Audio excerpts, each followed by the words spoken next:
These are some of the oldest cave paintings. In fact, the first thing that it seems there are in cave paintings are hands.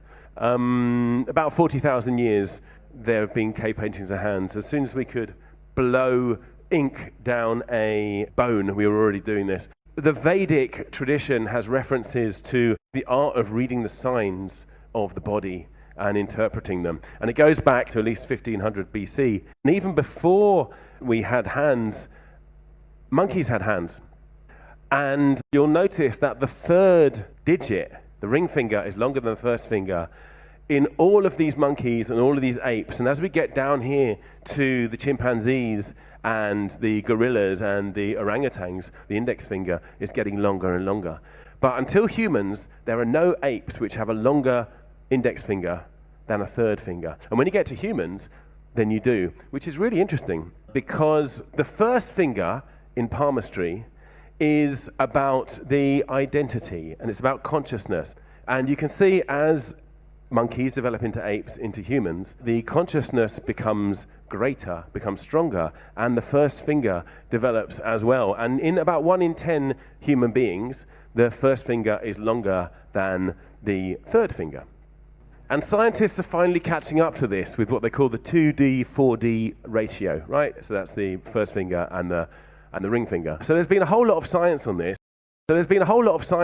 Firstly, they discovered that the first finger grows under the influence of estrogen, and the third finger, testosterone. So there's all kinds of studies into this kind of thing. For example, their birth weight is higher, their length of the child is higher, their body mass is higher, testosterone levels during adulthood are higher, the number of children that men father is greater when they have a longer ring finger. People with a long third finger are more agreeable, which is kind of interesting because testosterone is about drive and those kind of things. But the first finger, estrogen, is about your own moral system and your own spiritual values. So we don't really argue unless we've got strong ideas about our moral system. There's also correlates with psychiatric disorders. Now, when the third finger gets longer and longer, you're more likely to have autistic spectrum disorders, ADHD, and addictions, which again is quite interesting. When the third finger gets longer and longer, you're more likely to have autistic spectrum disorders, ADHD, and addictions. They're the kind of things where you need, a whole load of drive to pursue an addiction, or ADHD, they have kind of hyperfocus. When the first finger gets long, you're more likely to end up with schizophrenia.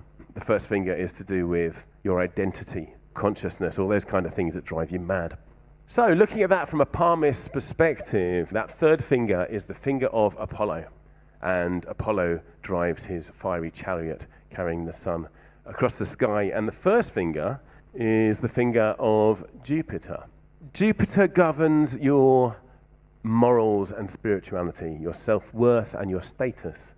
It's about meaning making. So when I see someone who's got a long first finger, they might end up being a teacher. They're probably going to be bossy. The longest first finger in the room will always be the bossiest. It's a really, really easy one, that one. So can you see how that correlates with the endocrine system, with the estrogen? People who have high levels of estrogen are more empathic. They have better intuition.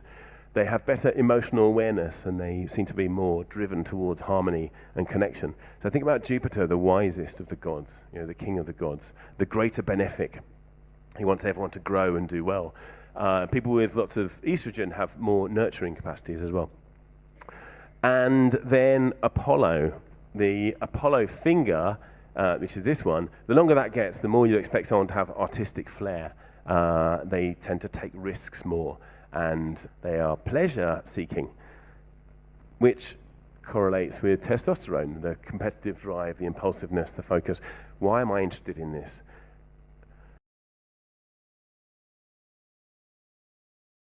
I got a text today actually from someone who said, I've been looking at ChatGTP and it said that palmistry has no science behind it. Firstly, that's flatly wrong. And secondly, the idea that people in faraway places hadn't managed to come up with anything for tens of thousands of years is a pretty arrogant way of looking at the world.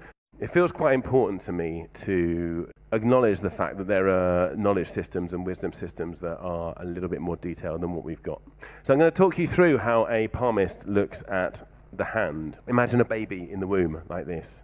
The thumb is the closest thing to the baby, and the thumb, from a palmist perspective, governs the will, the most intimate part of the self. If somebody's thumb is stiff, then they're going to be more stubborn.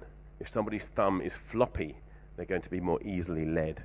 And that's quite interesting because cortisol governs how stiff your ligaments are, and estrogen governs how floppy your ligaments are. As apes develop, the thumb comes round. You can see there on the chimpanzee, it's coming off to the side.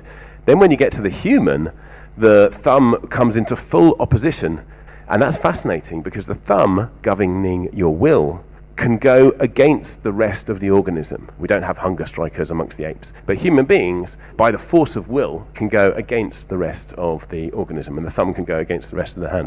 There's a chemical involved in basically telling the different fingers what they do. But it also influences differentiation of the prefrontal cortex. That's the bit at the front of the head. And the prefrontal cortex is involved in social reasoning, impulse control. So the reason that you don't eat all the donuts is because you have impulse control. Now, chimpanzees don't have that in the same degree that we have, right? Limiting our will. The reason that you don't bite your boss when they annoy you is because we have social reasoning. This is the things that develop with the prefrontal cortex as the thumb comes round. So we go through different layers of the self. And the first finger is the finger of the self, the Jupiter finger, governing one's self-worth, one's morals, and harmony and emotional awareness. And then we've got the middle part, Saturn, and Saturn governs the structures that we live by. Structure, discipline, responsibility, maturity. And that is influenced by the pituitary system. So that influences bone length. So it makes the Saturn finger long. It makes them all long, but you see it most in that one. Inhibits fat. That means that your fingers are going to be more bony. Palmists see knobbly knuckles as more analytical mind. In terms of your structures, it governs the circadian and menstrual cycles, the rhythms of our lives. It regulates both testosterone, which is the third finger, and estrogen, which is the first finger. It's a structuring middle finger and its influence on the two fingers on either side. Now, this is much more sophisticated than the scientists have got anywhere near to. So, for example, fingerprints are a record of the first interaction that the organism has with the environment, which is how the baby in the womb is moving their fingers. Because you have these things called volar pads, right? And they're these kind of balloons that grow on the end of the fingers. And then when those balloons shrink, they leave ridges, which are your prints. So that first one over there is called a loop. You can see that the amniotic fluid has pushed the volar pad that way. So when it's shrunk and it's left that mark. This one here is a well that's different. The developmental force, but also the posture of the finger in the womb has maintained its integrity, and therefore when the volar pad shrinks, it leaves these concentric circles. So this is the first interaction with the environment. And again, you see this emerging as humans come out of the apes. You get more and more of these whirls, you get more power into the fingers. And the fingers, from a palmist perspective, are how we touch the world. And again, there's some science catching up with that. So for example, people with more loops, these are the, Myers-Briggs personality tests. So they find different personalities with these things. People with loops tend to be more moderate, which is kind of makes sense because it's a water print. Also, it means that the amnion has been pushing it. People with whirls have a stronger sense of responsibility. They're enthusiastic. They tend to be better leaders, for example. What is normal? When we talk about endocrine function, we're often talking about, is it under or over? So I just want to kind of challenge that a little bit with a quote from Charlotte Wolf. She writes this, talking about hypothyroid hand.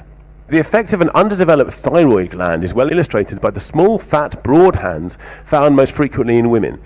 Such hands are white and flabby, with sausage-shaped fingers, the tips of which are short and usually conical, with a strikingly pointed fifth finger. Such people have a very definite type of personality. They appeal to their fellows by their love of the good things in life, their desire for comfort and luxury, and the atmosphere of glamour with which they surround themselves. They have very little self-discipline and cannot resist the temptation to have a good time. They're good company, kind-hearted and open-minded, but unstable and erratic. They lack concentration and their intelligence runs along practical rather than theoretical lines. Ladies and gentlemen, I present to you my ideal woman.